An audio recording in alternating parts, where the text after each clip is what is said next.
받으실 하나님의 말씀은 마가복음 보시겠습니다. 9장 14절에서 29절까지입니다. 신약성서 68페이지 보겠습니다. 제가 14절부터 먼저 봉독하겠습니다. 이에 그들이 제자들에게 와서 보니 큰 무리가 그들을 둘러싸고 서기관들이 그들과 더불어 변론하고 있더라. 온 무리가 예수를 보고 매우 놀라서 달려나가거늘 예수께서 물으시되 너희가 무엇을 그들과 변론하느냐? 우리 중에 하나가 대답하되 선생님 말 못하게 귀신 들린 내 아들을 선생님께 데려왔나이다. 귀신이 어디서든지 그를 잡으면 거꾸러져 거품을 흘리며 이를 갈며 그리고 파리해지는지라. 내가 선생님의 제자들에게 내쫓아달라 하였으나 그들이 능히 하지 못하더이다. 대답하여 이르시되 믿음이 없는 세대여 내가 얼마나 너희와 함께 있으며 얼마나 너희에게 참으리요. 그를 내게로 데려오라 하시매 이에 데리고 오니 귀신이 예수를 보고 곧 그 아이로 심히 경련을 일으키게 하는지라. 그가 땅에 엎드러져 구르며 거품을 흘리더라. 예수께서 그 아버지에게 물으시되 언제부터 이렇게 되었느냐 하시니 이르되 어릴 때부터이니이다. 귀신이 그를 죽이려고 불과 물에 자주 던졌나이다. 그러나 무엇을 하실 수 있거든 우리를 불쌍히 여기사 도와주옵소서. 예수께서 이르시되 할 수 있거든이 무슨 말이냐 믿는 자에게는 능히 하지 못할 일이 없느니라 하시니 곧 그 아이의 아버지가 소리를 질러 이르되 내가 믿나이다. 나의 믿음 없는 것을 도와주소서 하더라. 예수께서 우리가 달려와 모든 것을 주시고 그 더러운 귀신을 부르짖어 이르시되 말 못하고 못 듣는 귀신아 내가 네게 명하노니 그 애에서 나오고 다시 들어가지 말라 하시매 귀신이 소리 지르며 아이로 심히 경련을 일으키게 하고 나가니 그 아이가 죽은 것 같이 되어 많은 사람이 말하기를 죽었다 하나. 예수께서 그 손을 잡아 일으키시니 이제 일어서니라. 집에 들어가심에 제자들이 조용히 묻자오되 우리는 어찌하여 능히 그 귀신을 쫓아내지 못하였나이까? 이르시되 기도 외에 다른 것으로는 이런 종류가 나갈 수 없느니라 하시니라. 하나님 말씀입니다. 우리 방금 전에 마가복음 9장 14절에서 29절까지 보셨습니다. 우리 그 내용 가지고 흔들리지 않는 믿음의 비밀, 흔들리지 않는 믿음의 비밀이라는 제목으로 함께 하겠습니다. 오늘 마가복음 나누고 우리 다음 주 다시 이제 사사기 제일 마지막 부분 다루도록 하겠습니다. 성경에서 가장 많이 나오는 주제는 믿음일 겁니다. 교회에서 성도들 간에 이런저런 이야기를 하면서 가장 많이 이야기하는 것도 역시 믿음일 겁니다. 고난이 올 때, 또 어려움이 생겼을 때, 때 아닌 내가 원하지 않는 어떤 문제가 생겼을 때 우리가 위로하면서 하는 얘기도 믿음 문제일 겁니다. 믿음 지키세요. 주님을 믿으세요. 믿으시면 하나님께서 역사하실 겁니다. 믿음의 훈련입니다. 믿음으로 승리하세요. 믿음밖에 없습니다. 우리는 이렇게 서로 성도 간에 이야기하고 인사하기도 하고 위로하기도 합니다. 왜 이렇게 믿음 이야기를 많이 하는 걸까요? 설교에도 믿음을 많이 얘기하고 우리 삶에서도 계속 믿음을 얘기하는 이유는 제 생각에는 안 믿어지니까 그런 거 아니겠습니까? 우리가 정말 믿음이 좋고 믿어진다면 믿음 얘기를 그렇게 하지 않아도 되는데 믿음이 가장 중요한 걸 알면서도 잘 안 믿어지니까 그런 거죠. 흔들리니까 그럴 겁니다. 믿어지다가도 오늘 믿음이 생겼는데 어느새 내일이면 흔들릴 수 있는 것이 우리의 믿음이니까 그런 생각이 듭니다. 참 어렵다라는 생각도 들죠. 예배드리고 기도하고 하나님 믿습니다. 제가 믿습니다. 이제 나가겠습니다. 하고 두 손 불끈 쥐고 집에 가다가 혼자 앉아서 왠지 모르게 갑자기 어깨가 처지고 한숨이 푹 나오는 게 또 우리의 믿음 생활 아닌가 싶습니다. 세상에서 가장 쉬운 것이 믿음일 수 있습니다. 믿어지면 끝나는 것이기 때문이죠. 믿어지면 끝나는 겁니다. 그런데 세상에서 가장 어려운 것이 또 믿음입니다. 노력한다고 공부한다고 믿어지는 것이 아니기 때문입니다. 신학 박사들도 믿음 없는 사람들 많습니다. 신학교에 그런 교수들도 있습니다. 지식이 믿음을 만들지 않는다는 겁니다. 그래서 믿음은 참 쉽고도 어려운 숙제입니다. 그런데 우리는 신앙인입니다. 믿음이 없으면 하나님과 함께 할 수 없고 믿음이 없으면 우리의 신앙도 헛된 것입니다. 믿음이 없으면 우리 인생의 믿음의 여정도 아무 의미가 없죠. 우리는 반드시 믿음의 문제를 나의 삶에서 해결해야 됩니다. 오늘은 사역에서 믿음의 문제로 실패하는 경험을 하는 제자들이 나오고 그걸 통해서 우리의 믿음을 다시 한번 점검하는 그런 시간 되셨으면 좋겠습니다. 오늘 본문의 앞에 보면 예수님께서 제자 3명 데리고 베드로와 야고보와 요한을 데리고 변화산에 올라갔다가 내려오시는 장면이 나옵니다.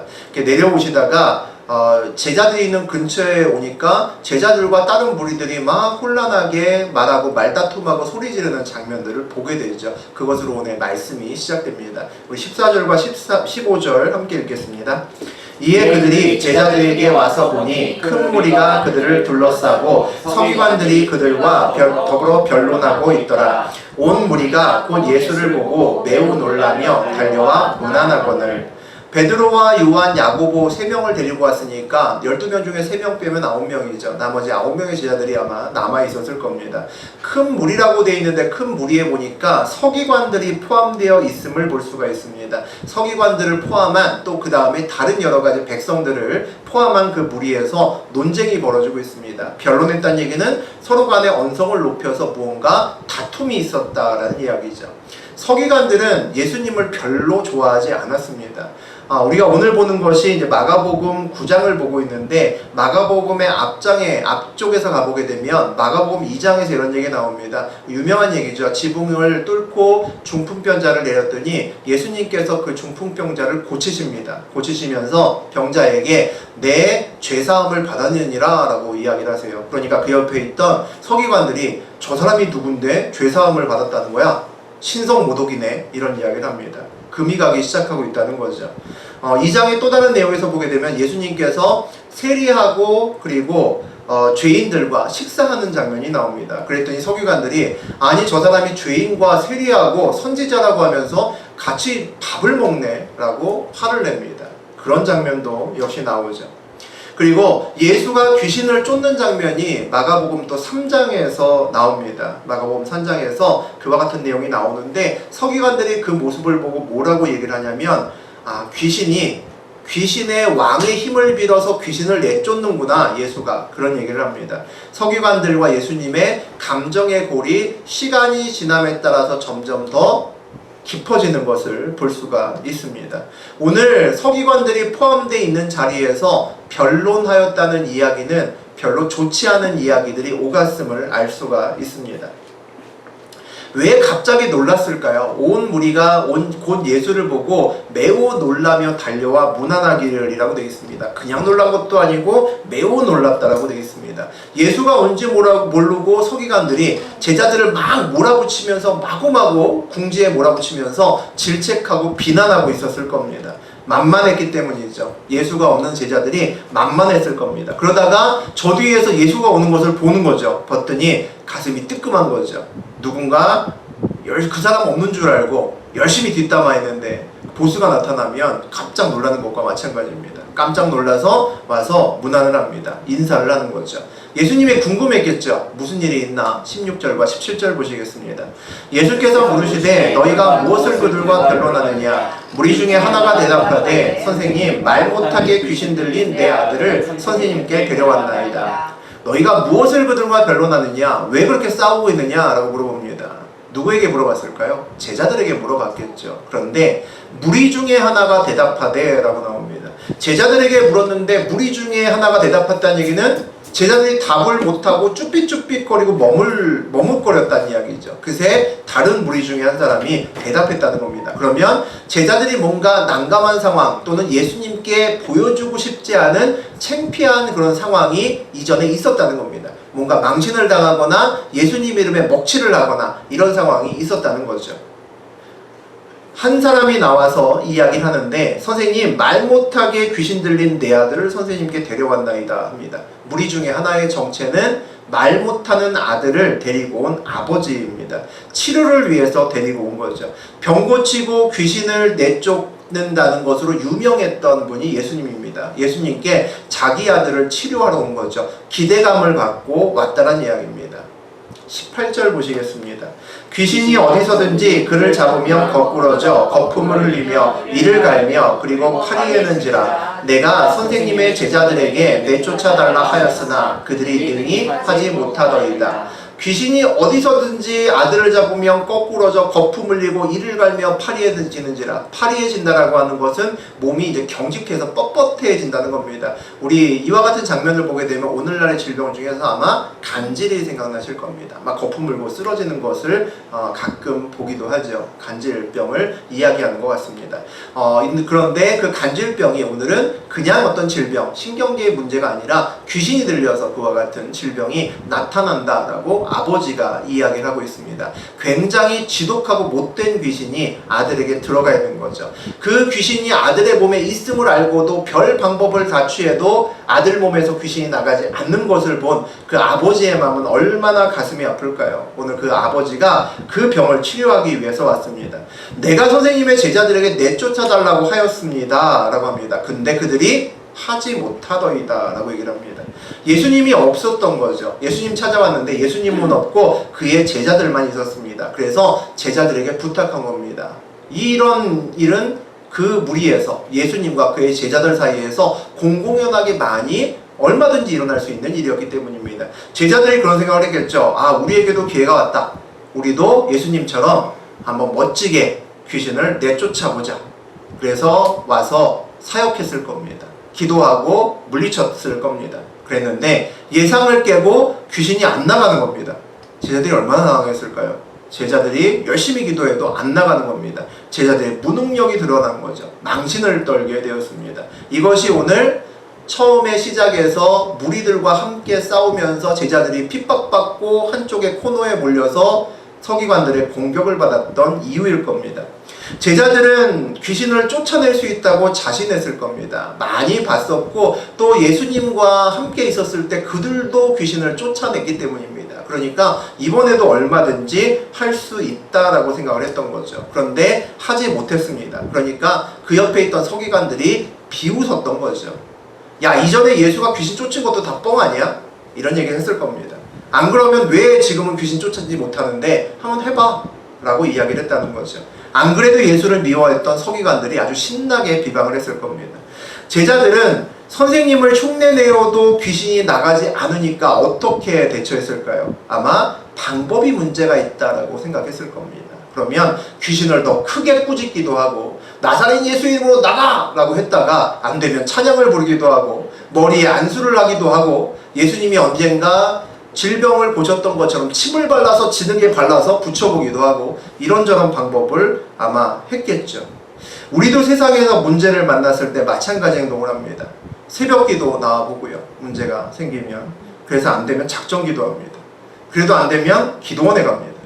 그래도 안 되면 목사님이나 또 좀 신령하다고 알려져 있는 분에게 가서 안수기도 받죠. 그런데 해결되지 않으면 멘붕입니다. 이 정도 되면 해결이 돼야 되는데 왜 해결되지 않을까? 오늘 제자들도 그런 이야기들을 하고 있는 겁니다. 우리 19절 보시겠습니다. 대답하여 이르시되 믿음이 없는 세대여 내가 얼마나 너희와 함께 있으며 얼마나 너희에게 참으리요 그를 내게로 데려오라 하시매. 예수님이 질책하십니다. 화가 나신 것 같죠. 내가 얼마나 너희와 함께 있으며 얼마나 너희에게 참으리요. 예수님께서 한숨 쉬고 탄식하셨다는 겁니다. 내가 너희들과 얼마나 오래 있고 얼마나 기다려 주어야 되겠느냐라고 제자들에게 말씀하시는 거죠. 무슨 얘기입니까? 예수님은 제자들이 이 정도 나와 함께 다녔으면 이 정도 귀신 들린 아들은 치유했어야 된다라고 생각하셨다는 거죠. 기대하고 계셨다는 겁니다. 그런데 제자들이 하지 못했다라는 거죠. 예수님은 그 이유가 뭐라고 생각하실까요? 찬양이 부족해서 또 뭔가 소리가 부족해서 신령하지 못해서 오늘 뭐라고 얘기를 시작을 서두에 꺼내시냐면 믿음이 없는 세대여 라고 얘기하십니다.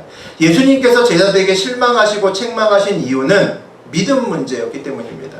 이 문제가 단순히 귀신을 쫓느냐 마느냐, 병을 고치느냐 마느냐의 문제가 아니라 영적인 세계에서 치유하고 쫓기는 믿음과 직결되는 문제이기 때문입니다. 우리가 구원을 받느냐 받지 못하느냐, 병고침을 받느냐 받지 못하느냐의 문제는 모두 믿음이 있느냐 없느냐와 직접적으로 간접적으로 연관이 되어 있기 때문입니다. 오늘 이 귀신 들린 아들의 문제를 해결하지 못하면 제자들 마음속에 믿음이 없다라고 예수님이 판단하셨기 때문입니다. 예수님의 시각은 문제 해결을 위해서 방법이 아니라 믿음에 초점이 맞춰져 있는 거죠. 현실의 여러 가지 방법으로 해결을 일시적으로 한다고 해도 근본적으로 바뀌지 않으면 문제는 또 옵니다.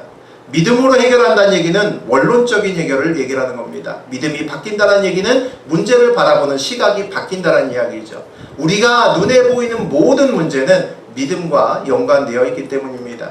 그래서 예수님은 오늘 이 믿음을 다시 거론하시면서 병고침에 대한 이야기를 믿음으로 다시 재조명하면서 풀려고 하시는 거죠. 우리 20절 함께 보시겠습니다. 이에 데리고 오니 귀신이 예수를 보고 그 힘이 경련을 일으키게 하는지라 그가 땅에 엎드려져 구르며 거품을 흘리더라. 귀신이 예수를 보고 곧 그 아이로 심히 경련을 일으키게 하는지라. 귀신이 마지막 발악한다고도 볼 수 있겠죠. 귀신이 예수를 알아보고 뭔가 발작을 시작했다는 겁니다. 더 심한 경련과 엎드러져 굴르고 막 거품을 흘리기 시작합니다. 우리의 문제를 예수 앞에 놓으면 놓음과 동시에 짠 하고 문제가 해결되기를 바라지만 그런 경우도 있지만 그렇지 않은 경우도 있다는 겁니다.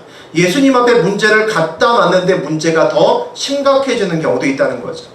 예수님 앞에 갖다 놓았는데 어떤 상황이 바뀐다라는 것은 무슨 얘기입니까? 예수님이 그 상황에 개입하셨다는 겁니다. 그 상황이 더 나빠지든 좋아지든 간에 예수에게 갖다 놓은 다음부터 변화가 생겼다는 것은 예수님의 의지와 행동이 그 안에 들어가 있다는 겁니다. 그러면 그 다음에 뭐가 있어야 될까요? 믿음이죠. 내가 예수님께 문제를 내놓았다면 그 다음에는 예수님이 그 문제를 해결하실 거라고 믿으시면 됩니다. 문제의 상황이 바뀐 것은 예수님이 개입하셨기 때문입니다. 그것을 우리가 믿음이라고 부릅니다. 상황의 변화와 상관없이 내가 예수님을 믿는다는 거죠. 우리 21절과 22절 보시겠습니다. 예수께서 그 아버지에게 물으시되 언제부터 이렇게 되었느냐 하시니 이르되 어릴 때부터니이다. 귀신이 그를 죽이려고 불과 물에 자주 던졌나이다. 그러나 무엇을 하실 수 있거든 우리를 불쌍히 여기시사 도와주옵소서. 언제부터 이렇게 되었느냐 하시니 이르되 어릴 때부터니이다. 귀신이 그를 죽이려고 불과 물에 자주 던졌습니다. 아이의 질병이 오래되었다는 겁니다. 한참 되었다는 거죠. 낫기 어려웠다는 얘기죠. 발병한 지 얼마 되지 않았으면 치료하기 쉽지만 오래된 질병은 낫기 어렵습니다. 모든 병이 그런 거죠. 아주 지독한 귀신이 들어가 있다고 합니다. 물과 불에 던지면서 아들을 정말 정신적으로 그리고 육체적으로 피폐하게 만들었다고 합니다. 그러면서 뭐라고 얘기를 하냐면 무엇을 하실 수 있거든 우리를 불쌍히 여기사 도와주옵소서. 무엇을 하실 수 있거든이라는 얘기는 할 수 있는 것이 있거든이라는 얘기죠. 불신입니다. 믿음 없다는 거죠. 만약에 할 수 있는 것이 뭐라도 조금 있으면 우리 아들이 조금이라도 나을지 모르니까 좀 도와주세요 이런 말입니다. 병 고치기 위해서 힘들게 예수라는 사람이 어디 있는지 물어 찾아왔을 겁니다. 예수님은 계속 돌아다니시는 분이기 때문에 찾기가 쉽지가 않았을 겁니다. 오랜 시간 예수의 발자취와 소문을 듣고 왔을 겁니다. 그런데 왜 이렇게 믿음 없는 말을 하는 걸까요? 제자들 때문이겠죠. 제자들이 우리가 귀신을 몰아주겠소 하고 멋지게 와서 이런저런 별 방법을 다 해도 안 되는 걸 눈으로 봤기 때문입니다. 아, 안 되는구나. 소문이 과장돼 있구나. 그런 생각을 했겠죠. 이번에도 내 아들 병 고치기는 어렵겠구나 라고 생각이 들었을 겁니다. 이에 대한 예수님의 반응 보겠습니다. 23절입니다. 예수께서 이르시되 할 수 있거든이 무슨 말이냐. 믿는 자에게는 능히 하지 못할 일이 없느니라 하시니 할 수 있거든이라니 못할 일이 없다라고 말씀하십니다. 어떻게 생각하세요? 이 문제를. 예수님의 이 말을 여러분이 어떻게 느끼시는지 모르겠습니다. 우리가 세상에서 겪는 거의 모든 일, 나의 모든 문제의 응답은 사실 이겁니다. 예수님께서 이 말 하시면 모두 다 끝나는 겁니다. 이전에 어렵고 힘들어서 교회 왔을 때 저도 그렇고 여러분도 마찬가지일 겁니다. 목사님이나 장로님들 또는 옆에 믿음의 우리 친구들이 와서 또는 선배들이 와서 예수님만 믿으면 돼. 믿고 기도해. 이렇게 얘기합니다. 이 말이 사실은 엄청나게 위로가 되는 말일 수도 있고 전혀가 위로가 안 되는 답답한 말일 수도 있습니다. 나의 현실의 문제를 해결할 수 있는 어떤 구체적인 방법도 없이 그냥 믿으면 돼. 예수님께 기도해 라고 얘기하기 때문입니다. 믿음이 있는 사람에게는 큰 위로가 되지만 믿음이 없는 사람에게는 아무런 위로가 되지 않는 말입니다. 밑도 끝도 없는 말일 수 있기 때문이죠. 제가 오늘 강화도에 청소년 수련회에 다녀왔습니다. 지식 정복이라는 주제를 저한테 뜬금없이 주시고는 1시간 반 정도를 강의를 해달라고 해서 가서 강의를 하고 왔습니다. 제가 주로 이야기했던 것은 지식을 통해서 믿음에 대한 이야기를 했습니다. 그 이야기를 조금 같이 나눌까 합니다. 귀납적 사고와 연역적 사고라고 하는 것이 있습니다. 좀 과학적인 이야기지만 많이 들어보셨을 겁니다. 어려운 얘기 아닙니다. 귀납적 믿음이라는 것이 있습니다. 반대로 그걸 이제 연이어서 제가 설명을 하면 귀납적 믿음이 뭐냐면 이런 겁니다. 우럭을 보니까 우리 장로님 그 낚시 좋아하시는데 우럭을 보니까 아가미가 있는 겁니다. 광어를 낚았는데 보니까 또 아가미가 있어요. 도미를 낚았는데 보니까 또 아가미가 있습니다. 그래서 느낍니다. 모든 물고기는 아가미가 있구나. 이제 믿게 됩니다. 모든 물고기는 아가미가 있어. 이게 나의 믿음이 됩니다. 그런데 어느 날 수족관에 갔는데 돌고래를 봤습니다. 돌고래를 아무리 살펴봐도 아가미가 없는 겁니다. 멘붕이 되는 거죠. 이걸 어쩌지? 나는 모든 물고기가 다 아가미가 있는 줄 알았는데 돌고래는 없네. 믿음이 흔들립니다. 이게 귀납적인 믿음입니다. 연역적인 믿음은 뭘까요? 모든 물고기는 아가미가 있어 라고 내가 믿습니다. 그러고 나서 낚시를 합니다. 우럭이 올라옵니다. 아가미 있네. 광어도 올라옵니다. 아가미 있구나. 도미도 올라오죠. 역시 아가미 있네. 근데 어느 날 우리 진아의 손을 잡고 수족관에 갔습니다. 수족관에 가서 보니까 돌고래를 봤습니다. 돌고래 보니까 아가미가 없어요. 돌고래는 물고기가 아니구나. 이게 연역적인 믿음입니다. 연역적인 믿음은 흔들리지 않습니다. 모든 물고기가 아가미가 있다라는 대전제에서 나의 믿음이 시작됐기 때문입니다. 근데 귀납적인 믿음은 내가 주변에서 보는 상황 가지고 내 믿음이 만들어졌기 때문입니다. 그러면 상황이 바뀌면 내 믿음도 바뀌는 거죠. 적용이 안 되면 내가 잘못 믿었나 라는 생각이 드는 겁니다. 근데 내가 먼저 믿음을 확고하게 하고 보면 내 믿음은 전혀 흔들릴 이유가 없습니다. 내 믿음은 상황에서 시작되는 것이 아니기 때문이죠. 우리가 착각하는 것 중에 하나가 있습니다. 간증을 많이 들으면 삶에서 체험을 많이 하면 믿음이 좋아진다고 생각하는 것. 한편으로는 맞지만 한편으로는 그렇지 않습니다. 우리가 사사기, 오늘은 사사기 나누지 않지만 새벽과 우리 철야 때 사사기 수많이 받지 않습니까? 이스라엘 백성들이 우상을 섬기다가 힘들어져서 하나님이 사사를 보내서 물 줘주면 또 와 했다가 좀 있다가 사사 죽으면 다시 죄짓고 반복하죠. 그들만큼 하나님의 많은 은혜를 경험한 사람 없을 겁니다. 그런데 그들은 은혜의 쳇바퀴를 그냥 돌 뿐입니다. 은혜를 보고 체험한다고 꼭 믿음이 좋아지지 않는다는 겁니다. 그들의 믿음이 왜 변하지 않습니까? 귀납적인 체계이기 때문에 변하지 않습니다. 상황을 보고 믿기 때문에 바뀌지 않는 겁니다. 믿음의 증거들을 보면서 믿음이 생기는 것은 맞지만 그 믿음은 귀납적인 믿음입니다. 확고하지 않습니다. 믿음과 반대되는 돌고래만 닿으면 어느새 흔들려 버리는 믿음입니다.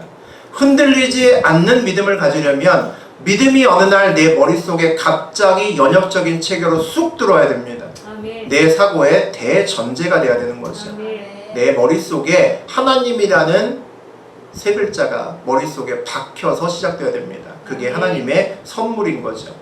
우리가 어떤 사람 보고 와, 저 사람은 믿음 좋아, 어떤 일이 있어도 괜찮을 것 같아 라고 하는 사람의 머릿속에는 하나님이 천지를 창조하시고 우리를 사랑하시고 예수 그리스도를 보내시어 우리의 모든 삶의 영역에서 나를 구원했다라는 것이 믿어지는 사람입니다. 여기서 믿어진다라고 하는 것은 내 사고의 모든 체계에서 그 말이 대전제가 되었다는 얘기입니다. 바뀌지 않은 반석이 되었다는 얘기죠. 그 대전제의 안경을 끼고 세상을 바라본다는 겁니다. 그러면 무엇을 봐도 흔들리지 않을 수 있는 거죠. 24절 보시겠습니다. 곧 그 아이의 아버지가 소리를 질러 이르되 내가 믿나이다 나의 믿음 없는 것을 도와주소서 하더라. 내가 믿나이다 나의 믿음 없는 것을 도와주소서. 내가 믿나이다 나의 믿음 없는 것을 도와주소서. 앞뒤가 맞지 않습니다.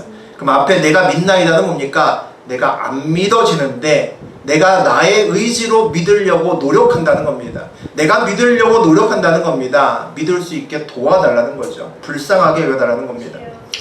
믿음이 없는데 다들 믿어야 한다라고 교회에서 이야기를 합니다. 문제 해결을 위해서 믿음이 필요한 것도 압니다. 제가 그랬습니다. 근데 믿음이 안 생기는 걸 어떡합니까? 굉장히 답답한 일이죠. 미치고 팔짝 뛸 일입니다. 그래서 저는 오늘 이 아버지가 100% 이해가 됩니다. 저도 그렇게 기도한 적이 있었기 때문이죠. 아버지의 오늘 깨달음은 뭡니까? 믿음이 필요하구나 합니다. 믿나이다 나의 믿음 없는 것을 도와주소서라고 얘기를 합니다. 입으로 시인하고 믿음이 없다는 것을 고백합니다. 믿고자 하는 의지적인 믿음을 얘기합니다. 믿고 싶습니다 라고 예수님께 이야기합니다. 왜 그럴까요? 믿어야 아들의 병이 고쳐진다는 것을 알았기 때문입니다. 그런데 여기서 굉장히 중요한 일이 있습니다. 믿습니다. 내가 무조건 믿을 테니까 애부터 고쳐주십시오. 이게 보통 우리입니다. 믿을 테니까 일단 애부터 고쳐주십시오. 보통 우리가 이런 믿음을 가지고 있죠. 근데 오늘 이 아버지는 다릅니다. 이 아버지는 그렇게 기도하지 않습니다. 아이의 병을 고치기 위해서 믿음이 없는 것이 필요하다는 건 압니다. 믿음이 있는 것이 필요하다는 것을 알죠. 믿음의 문제를 해결해야 된다는 거 압니다. 그러니까 아들의 문제 제쳐놓고 믿음만을 가지고 간 겁니다. 예수님, 제가 믿음 없는 것을 도와주십시오 라고 하는 거죠. 이 아버지의 시선이 온전히 믿음 문제에 맞춰져 있다는 겁니다. 그리고 내가 믿음이 없지만 나는 믿고 싶은데 그것이 내 마음대로 되지 않으니까 예수님 도와주십시오 라고 이야기를 합니다. 여기 앉아 계신 분들은 집에 있는 자녀나 남편이나 아내나 가족이나 친척이나 믿지 않는 가족들을 불쌍히 여기셔야 됩니다. 제가 믿음이 없으면서 헌금하고 믿음이 없으면서 주일 성수하고 믿음이 없으면서 매주 찬양했습니다. 일주일에 1시간, 1시간 반 정도 되는 예배 시간이 남들에게는 별로 믿음 있는 사람에게는 짧을 수도 있는 시간이고 오후 예배까지 다 드리고 보통 가시니까 그런데 믿음이 없는 사람에게는 그 시간이 얼마나 힘든 시간인지 모릅니다. 와서 1시간 정도 앉아있는 시간이 영적인 전투이기 때문입니다. 교회에 나와도 설교를 들어도 간증을 들어도 믿어지지 않는 가족들이 굉장히 많습니다. 저도 그랬기 때문이죠. 그들은 예배 드리는 것 자체가 고통일 수 있습니다. 그런 사람들을 보고 먼저 믿었으니까 왜 저렇게 믿지 못하는지 모르겠어요. 그렇게 생각하시면 안 된다는 거죠. 기도하는 것이 아니라 긍휼한 마음을 가지고 그냥 기도해야 됩니다. 그냥 왜 저렇게 이해가 안 되는 저와 같은 행동을 하는지 모르겠어가 아니라 불쌍한 마음을 갖고 기도하셔야 됩니다. 하나님을 믿는다는 것이 마음대로 되지 않기 때문입니다. 우리 가족이 나의 가족의 누구가 하나님을 믿을 수 있도록 하나님 도와주세요라고 기도하셔야 됩니다. 우리의 기도 중에서 문제 해결 이전에 믿음의 문제를 예수님께 온전히 맡기는 것은 굉장히 중요합니다. 오늘 이 아버지와 마찬가지죠. 우리의 머릿속에서도 지워지지 않는 믿음의 대전제가 각인될 수 있도록 기도하셔야 됩니다. 그게 먼저입니다. 내 앞에 있는 문제 해결이 먼저가 아니라 나의 믿음이 바로 서는 게 문제입니다. 나의 믿음이 바로 서면 흔들리지 않는 믿음이 되면 그 이후에 문제는 해결되기 때문이죠. 우리 25절, 26절, 27절 보시겠습니다. 예수께서 무리가 달려와 모이는 것을 보시고 그 더러운 귀신을 꾸짖어 이르시되 말 못하고 못 듣는 귀신아 내가 내게 명하노니 그 아이에게서 나오고 다시 들어가지 말라 하시매 귀신이 소리 지르며 아이로 심히 경련을 일으키게 하고 나가니 그 아이가 죽은 것 같이 되어 많은 사람이 말하기를 죽었다 하니 예수께서 그 손을 잡아 일으키시니 이에 일어서니라. 드디어 예수께서 아이의 몸에서 귀신을 내쫓으십니다. 축사를 하시죠. 그랬다는 것은 아마도 아이의 아버지에게 믿음이 생겼다라고 하는 또 다른 어떤 증거이라고 저는 생각합니다. 예수님의 개입에 대한 귀신의 반응을 한번 보겠습니다. 귀신이 소리를 질렀고요. 아이에게 심한 경련이 일어났습니다. 아이가 죽은 것 같이 됐습니다. 사람들이 말하기를 어머 죽었나 봐 이런 이야기를 합니다. 귀납적인 믿음을 갖고 보게 되면 무슨 얘기입니까? 종합하면 치료는 끝났다라는 겁니다. 귀납적인 믿음을 갖고 있으면 얼마나 불안할까요? 점점 더 심해지는 거죠. 귀신이 소리 지릅니다. 아이가 심한 경련하죠. 아이가 죽은 것 같이 되고 주변 사람들이 죽었네 라는 얘기를 합니다. 끝났다는 거죠. 예수님이 귀신이 나가라고 선포하셨습니다. 그럼에도 불구하고 상황은 반대로 가는 거죠. 귀납적인 믿음을 갖고 있으면 치유는 실패한 겁니다. 불안하고 좌절과 절망이 내 삶의 자리를 덮겠죠. 하지만 연역적인 믿음이라면 예수님을 믿는 믿음의 대전제가 내 머릿속에 있다면 내 머릿속은 계속 울릴 겁니다. 예수님의 축귀 사역의 목소리로 열린다는 거죠. 울린다는 겁니다. 예수님께서 귀신아 나가라 라고 했던 그 선포가 내 머릿속에는 계속 남아있다는 겁니다. 그러면 상황에 흔들리지 않을 수 있다는 거죠. 예수님이 함께 계시는구나. 그러면 아이는 일어날 수밖에 없다는 거죠. 그러면 아이가 쓰러진 것 같고 옆에서 죽었다고 해도 흔들리지 않습니다. 이게 연역적인 믿음이죠. 28절 보시겠습니다. 집에 들어가심에 제자들이 조용히 묻자오되 우리는 어찌하여 능히 그 귀신을 쫓아내지 못하였나이까. 무리에게 완전히 망신당했지 않습니까? 제자들이 어깨가 축 늘어지죠. 더군다나 예수님이 오셔서 그 힘들었던 귀신을 예수님이 못 쫓아냈으면 사실은 속으로 아 역시 우리가 못 쫓아낼 만한 이유가 있구나 했을 텐데 한방에 쫓아내셨잖아요. 우린 왜 안 될까? 이런 생각이 들겠죠. 집에 들어가심에 제자들이 조용히 묻자오되 집에 들어간 후에 조용히 묻습니다. 창피했다는 얘기죠. 그 자리에서 물을 수 없었다는 얘기입니다. 남들 다 있고 서기가 있는 자리에서 저희는 왜 못했나요? 이거 묻기 너무 창피한 일이죠. 그래서 조용히 있다가 예수님이 이제 집으로 들어가셔서 다른 무리와 함께 있는 것이 아니라 홀로 있을 때 제자들이 가서 조용히 작은 목소리로 물었다는 겁니다. 이제 이 정도는 우리도 할 수 있겠지 라고 제자들이 생각했는데 그렇지 않았다는 거죠. 예수 그리스도 이름으로 귀신아 나가라 라고 얼마든지 소리를 치고 외쳤는데도 불구하고 안 나갔다는 겁니다. 우리도 삶에서 그렇죠. 주님 저는 왜 안 되나요? 저도 주님처럼 세상에서 승리하는 삶을 살고 싶은데 저는 왜 안 되나요? 매일 문제에서 벗어나고 싶고 나도 믿음으로 문제를 해결하고 싶고 한데 하나님이 뭔가 비법을 얘기를 안 하신 게 있는 것 같은 거지. 예수님이 뭔가 혼자만 아는 비법이 있는 것 같은 거지. 그래서 오늘 제자들이 조용히 묻는 겁니다. 예수님 솔직하게 비법을 좀 알려주세요. 그런 얘기인 거죠. 우리 29절 보시겠습니다. 이르시되 기도 외에 다른 것으로는 이런 종류가 나갈 수 없느니라 하시니라. 예수님이 비법을 알려주십니다. 기도해라 라는 거죠. 무슨 생각이 들었을까요? 제자들이 엄청 실망스러운 얘기였을 겁니다. 이전에 제가 사회생활 할 때 우리 집사람이 목사님과 상담하자고 하면 안 가려고 했습니다. 왜? 목사님이 무슨 말 할지 뻔히 알고 있기 때문입니다. 상담 끝나면 답변 1순위죠. 집사님 기도합시다. 그럴 겁니다. 알지만 기도해도 답답한 거죠. 기도하면 되는 줄 아는데 그거 말고 좀 더 특별한 거를 원하는 겁니다. 그래서 상담받는 것들을 별로 좋아하지 않았었던 적이 있습니다. 그런데 예수님은 기적은 기도만이 방법이라고 말씀하십니다. 무슨 이야기입니까? 모두 다 믿음의 문제라는 겁니다. 믿음만이 비법이라는 거죠. 우리 삶의 모든 문제는 믿음과 관련이 있다는 겁니다. 기도한다는 건 뭡니까? 기도하면 문제보다 강한 믿음이 내 안에 들어옵니다. 문제보다 큰 믿음이 들어옵니다. 기도는 방법이 아니라 믿음을 줍니다.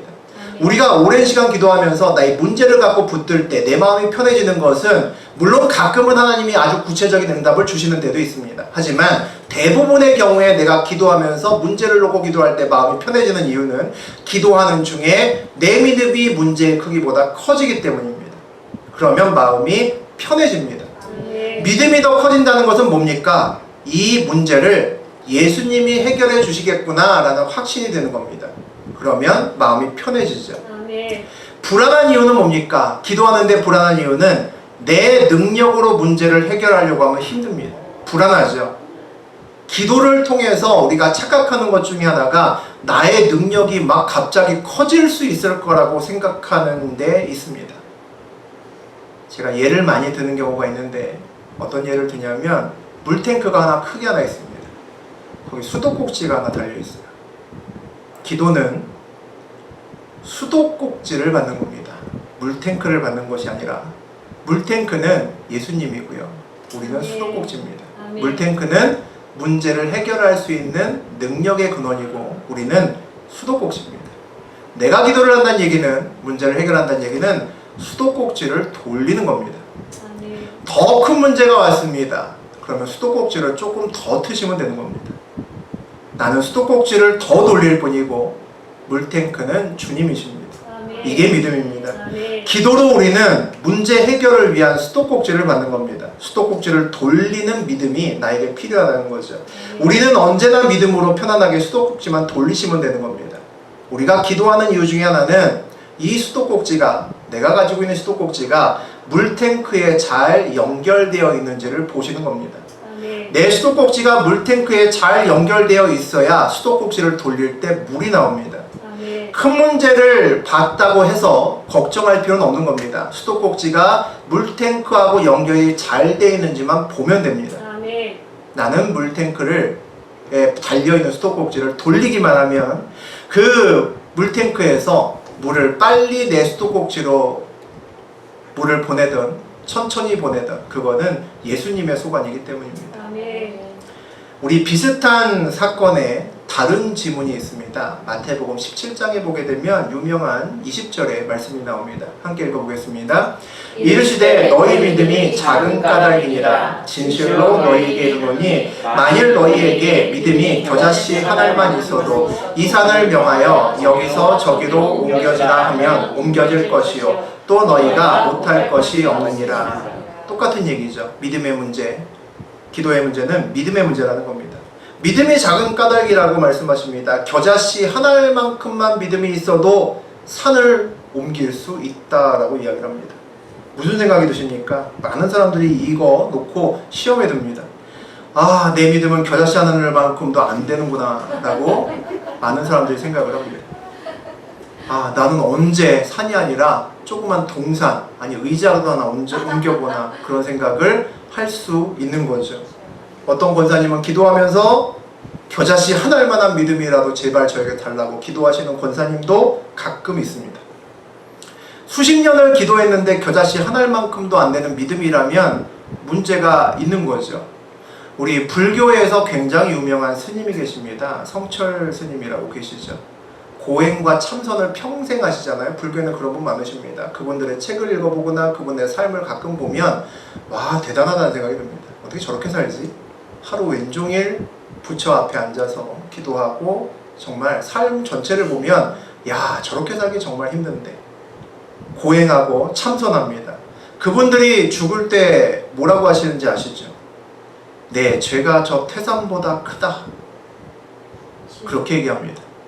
제가 불교 신자라면 더 이상 불교 믿지 않습니다. 저렇게 믿어도 저렇게 고행을 해도 평생을 했을 때 내 죄가 태산보다 크다면 죄를 지울 수 있는 방법이 없다는 이야기죠. 그러면 믿을 필요 없다는 이야기죠. 성철 스님처럼 살아도 극락을 못 가면 나는 아무리 노력해도 못 간다는 이야기죠. 그럼 극락은 도대체 누가 가게 되는 걸까? 믿을 필요 없다는 거죠. 그러면 마찬가지로 우리가 아무리 평생을 믿어도 내 믿음이 겨자씨 한 알보다 못하다면 무슨 얘기입니까? 불교라는 거죠. 똑같다는 겁니다. 예수님이 그런 말씀을 하신 게 아니라는 거죠. 겨자씨 한 알만의 믿음만으로 산을 옮긴다는 것은 무슨 얘기일까요? 보이지 않는 믿음이어도 산은 옮겨간다는 겁니다. 기적의 근원은 내가 아니라 하나님이라는 겁니다. 우리 믿음 때문에 산이 옮겨지는 것이 아니라는 겁니다. 능력의 근원이 나에게 있지 않다는 겁니다. 나는 수도꼭지인 거죠. 나는 물을 틀면 물탱크가 옮기는 겁니다.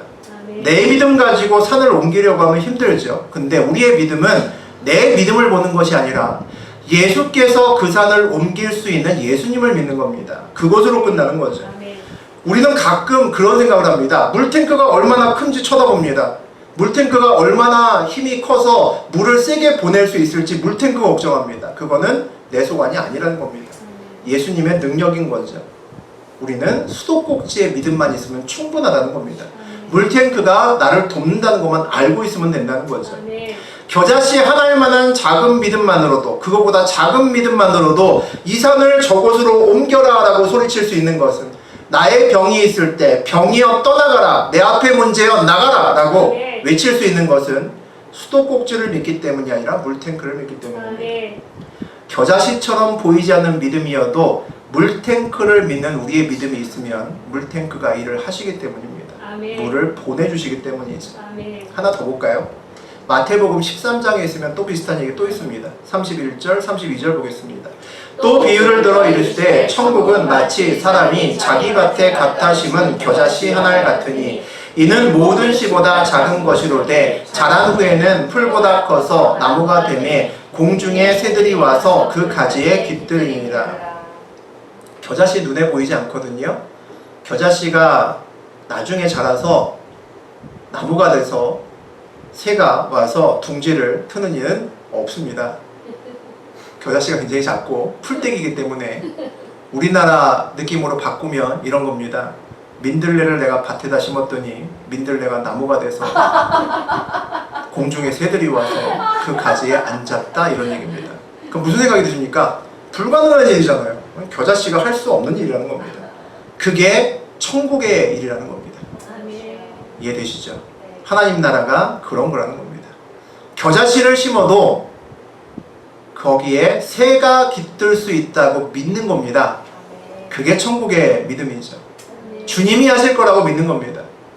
내가 겨자씨 하나보다 작은 믿음을 갖고 있어도 거기에 나무가 심겨져서 거기에 새들이 깃들 거라는 걸 믿는 겁니다.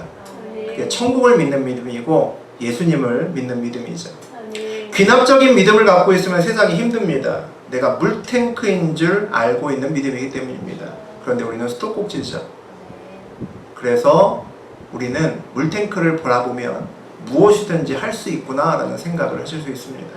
무한한 물탱크인 주님이 우리와 함께 계심으로 우리는 수도꼭지만 돌리는 믿음만 가져도 충분한 겁니다. 연역적인 믿음이죠. 우리 모두 머릿속에 흔들리지 않는 믿음의 대전제가 각인되셔야 됩니다. 하나님이 천지를 창조하시고 우리를 사랑하시고 예수 그리스도를 보내시어 우리의 모든 삶의 영역에서 구원하셨다. 이것이 믿어지면, 이것이 여러분의 믿음의 대전제가 되면 하나님은 물탱크고 나는 연결된 수도꼭지다 라는 것이 믿어지면 겨자씨보다 작은 믿음이 있어도 여러분의 앞에 있는 모든 문제는 해결됩니다. 그 믿음을 가지고 8월 한 달 또 올 한 해를 잘 마무리하시는 저하고 여러분이 되셨으면 좋겠습니다. 기도하겠습니다.